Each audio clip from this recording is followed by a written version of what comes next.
to watch Disney movies. Bezos.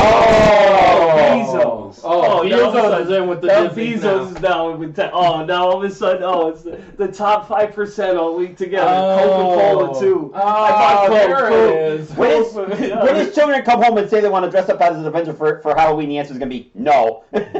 Can I dress up like somebody from Toy Story? No. He's like, but like you guys are talking like, oh, Disney, like you guys are like, oh, I'm part of Disney now. Like, oh, that's the big brother on the block. Now all of a sudden I can sit behind him and talk smack. But it was Lucasfilms before all that, and now you know what? Lucasfilms was always Lucasfilms. Yeah, and now it's encompassed with Disney, but now it's a watered down product because it's coming out Listen. It's coming out like diarrhea shit right now. Yeah. The Star Wars trilogy. Everything just spitting out, just hitting the tongue. Bombs. That's what it is right now. Come on, be honest. That's how it hits the toilet water. It's trash now. It's trash. But anyways. Come on, is this new Star Wars series not trash? Are you guys really that excited? Like, I'm excited for Ghostbusters. I've been waiting 30 years. We just talked about the Batman thing. Michael Keaton was Batman like 1989. Yeah, I'm a little nerdy. I'm a little excited. But Star Wars, like, are you for real? Like, episode 11, episode 12, end of Rise of... What? 9. What? 9? Yeah, we'll go with 9. We'll go with 9. Isn't there the first 3? Wait, no, it's more. There's 9 movies. There's 9 movies. In December. So there's the middle 3? The middle 3, the first 3, the last 3. And who did the last 3? That's Disney? Yes. Disney, yeah. Trash. Yeah. And then Disney's doing the next 3. Trash. I'm just saying. Are you good going off the rails now? He's fine now. He's good. I'm just saying when it comes to Disney... Do you need a perky? Do you need to get down? No. We're cool now. You want a blankie time? I went through my Star Wars event with the nerds. So that should be like a part of the show. It should be Star Wars venting with the nerds, like every week. No, where were we? We were talking about the Joker, right? Who's that? I was talking about the Joker. I watched the Joker on my Fire Stick. Hey! Go Bezos! He didn't give any money to DC because they don't deserve any. I didn't give any money to DC. Good. No, you know what? Great movie. Yeah. Great movie, man. I don't know if you watched it yet. No, I haven't. If you guys want to check it out, I wrote a little review online. I think I posted it on. Yes, you did. You posted it on Facebook, right? Yep, you posted it. Was it on the Podguyz or was it on? I think it was on Podguyz. I believe it was. Yeah, Podguyz are Weekly Nerd. So. All right. So if you guys want to check it out, if you're part of the Weekly Nerd, the Weekly Nerd has its own separate page that I kind of keep. Oh, nice. I kind of keep on the side just for nerdy things, and then like for the more funny comedic. Like memes and videos and stuff like that. I put them on the podcast. Yeah, because that's what we are, you know. We're all about comedy. What? What do you mean you have 2 sides? 2 sides? 2 sides? We are here to pump you up. No, good. So I watched the movie. I gave a little review. Crazy movie. I think I want to change my score because I put it at a 6.5 out of 10. That's close because I saw it. That's very. The 6.5 is close. 6.5 is close. It almost pushes me to a 7. But I don't think there's ever going to be a sequel though. That's the only problem. There's room for a sequel. There's room for a sequel, but I don't think you'll see a sequel out of it though. It's an interesting. Such an interesting show. Could a sequel not be in the Batman? Well, it's not a show; it's a movie, right? Within the movie, yeah. But could the sequel not be a Batman kind of prequel to where like he goes? Well, during the movie, he meets Bruce, who is a kid. If they do anything past that, it will show. You're talking about a Batman Begins again now. It's a Batman Begins movie. Yeah, definitely. Well, first off, right. I think that they're losing out on the possibility of having Michael Keaton as a miserable old Batman before the window closes. You know, like how like he becomes. I agree. Batman Beyond, in other words. I actually agree with that. What you're saying? When it was set, what was it, 30 years in the future, and Batman was old, and it was what was the name of the kid, Terry? Yeah, Terry McGinnis? Terry McGinnis. Terry McGinnis. Yeah. I think they're missing out on that opportunity because I think it captures a certain time and brings back that nostalgic point of what they're trying to recreate with all some of these movies that they're coming back with. I agree. First, right? Secondly, right? I think what's his name should have his own standalone movie at this point. I think the guy who played Harvey Dent had such a good role. Aaron Eckhart played such a good Harvey Dent that it would be cool to see the universe open up with him being the prosecutor. Like a young, aggressive prosecutor that starts the mob and starts some of these characters to be twisted. You saw some of that. You saw some of that in The Dark Knight, though. That was the only problem. You did see a little bit of it in The Dark Knight, but in this Joker movie, there's a few standouts that you can make a possible movie based upon their character as well. I think at least. I think you can go with the Thomas Wayne in his own individual movie. I think Lex Luthor is going to get his own individual movie. Was he in the Joker movie? He was in the Joker movie, yeah. Lex Luthor was? But not that Lex Luthor was named in the Joker movie. It was like a tie-in? But it's right in around that time. Like, not necessarily that him and Bruce were around the same age, but Lex Luthor was a little bit older, and I feel like he was probably in his teens, for the Joker movie. Now, in the new, because we were talking about this earlier, which kind of ties into what we wanted to discuss as well. So there's a new Batman thing where Michael Keaton is tied in with it, and Burt Ward, who is Robin from the TV show. And it was a neat article where it said that Batman, I don't want to spoil it, so if anybody does not want to hear it at this point, they may want to mute it. Batman, the Michael Keaton Batman, marries Selena Gomez? Selena Kyle. Selena Kyle. I'm sorry, Selena Gomez is the singer. Yeah. I apologize, but Selena Kyle.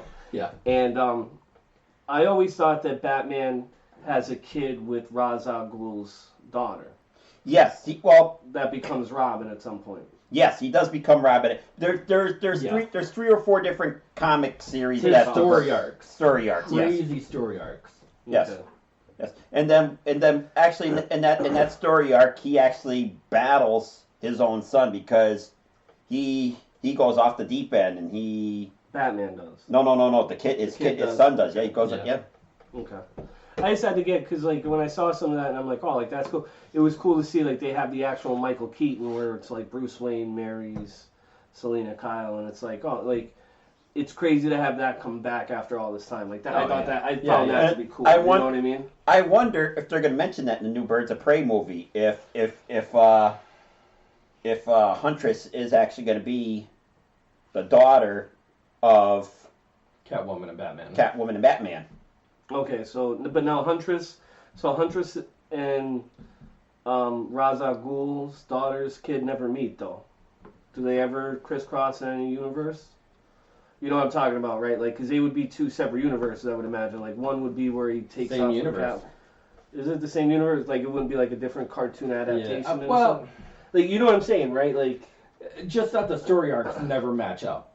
The story arcs never match up. It's the same universe, but like the arcs different branches on the story tree. line. Different branches on the tree, yeah. right? For the most part, is what I'm guessing. Yeah. Like Batman, Bruce Wayne is here, and then the branch is split off where one story is where he meets this girl, one story meets this girl. Those universes take off, right? Yeah. Okay. I just wanted to know. I never knew if there was a crossover. Yeah. I mean, there's so many different storylines, man. It's The Killing Joke was good. The Killing Joke's an awesome Really story good. arc Because it pushes the limits and the boundaries. But anyway, we're getting nerdy there for a minute. Anyway, so to jump back on topic, Joker, 7 out of 10, maybe a 6.5. I don't know. 6.5. I'd go with the 6.5. Only because I found the beginning of the movie a little bit boring. Slow. Very, very slow. And until he gets to the point, and I actually timed it in the movie, it's almost an hour. Almost an hour into the movie. Where something happens. Something happens where he jumps out of his freaking brain and like snaps. And that's the moment that you know he's the Joker. Like he turns from mild-mannered, sissy, like mama's boy into psychopathic killer. See? Yeah.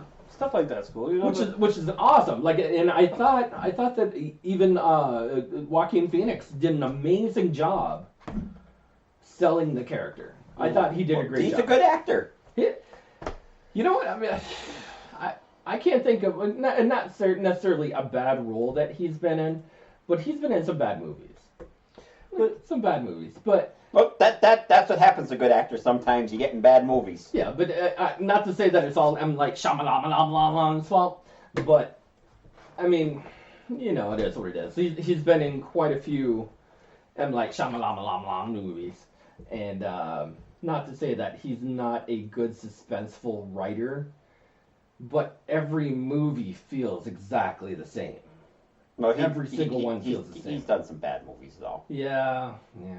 Yeah, but see, I think that you've kind of overdone it. You know what I mean? Like, I think that we're in a culture where they're constantly trying to capture lightning in a bottle.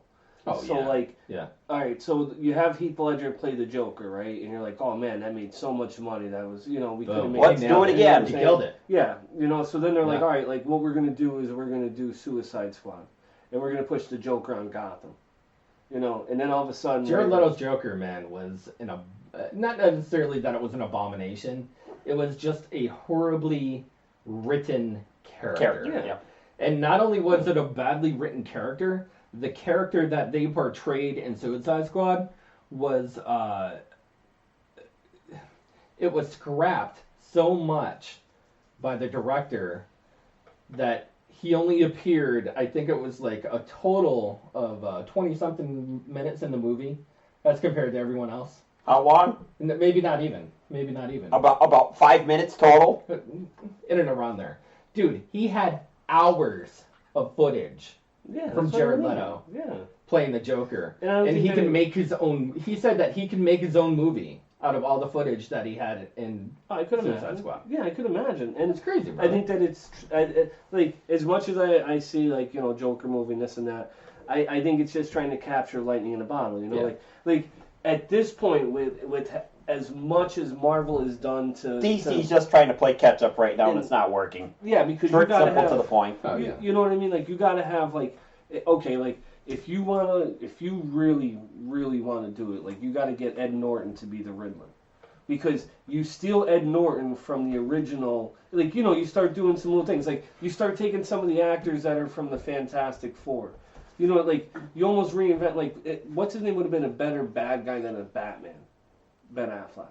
He would have been better to have been Clayface. Oh, yeah. Or he would have been better, you know, like, it would have been better to see something like that, where, like, if you can bring back fake dinosaurs, you could make Clayface a character. Here's the thing. When they introduced Batfleck to the movie and they offered him the role, he said, I need to write the story if I'm going to appear in the story. And I think that was his motive as far as getting into the thing. So they were like, all right, well, if you can make a good story and you can make it stick, we'll have you star in the movie. And Kevin Smith should have been involved in it. Kevin Smith should have been way involved in it. And I know they're all friends. Like, they're all in a group. All in a group, yeah. Or they were. Which kind of throws me into a different, not necessarily different subject, but a good segue into my next topic. All these superstars that have come out and said, oh, these superhero movies, I'm sick and tired of seeing superhero movies. Sick and tired because it's ruining the industry for everyone else. Scorsese. The recent one was Jennifer Aniston. Here, hold on a second. Here's Jennifer Aniston came out. Here's they're a tear ruining for her. movies. There's a tear for Jennifer Aniston. Wah. Yeah, just about it. Yeah, that stupid thought. Well, if they were good enough of actors and directors, and if they could get themselves involved, please go right ahead, jump in on the cash cow. But here's the person who has, not necessarily a handful of movies to her credentials. She had a handful of bad movies to her credentials. A handful of bad movies to her credentials. And not even that, what was her, I can't even think of her last movie that actually made... The Breakup. That was when her and Vince Vaughn was it Vince Yeah. Vaughn? Yeah. They divided the apartment in half or whatever. Oh yeah, I remember that. Yeah. I remember that. And then before that, I think it was